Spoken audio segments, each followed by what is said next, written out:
না আগে ধরে বল যে আমি তোমার ধরে বলতে কারোর সাথে শেয়ার করবো না। আচ্ছা আমি কোনশিপ ধরে বলতেছি আমি কারোর কাছে কিচ্ছু শেয়ার করবো না। হ্যাঁ, তুই আমাকে, আমি একটা সিনেমা বানাবো, তুই আমাকে একটা সিনেমা বানানোর টাকা না আমার লোন দিবি, আমি কাজ শুরু করবো, আমি তোর এই টাকাটা ব্যাক করে দিব। আচ্ছা ঠিক ব্যবস্থা করে দিব।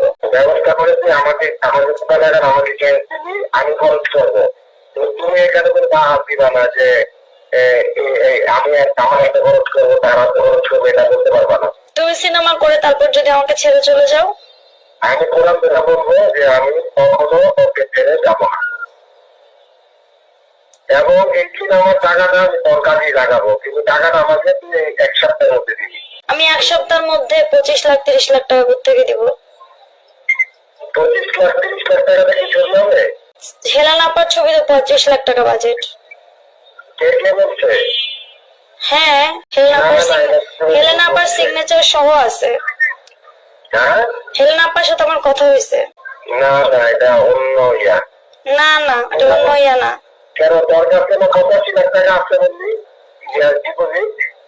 আমার কাছে ডিপোজিট নাই, আমার ফ্ল্যাটের টাকা। আমি ফ্ল্যাটের টাকা কিভাবে আনবো ফ্ল্যাট বিক্রি না করে?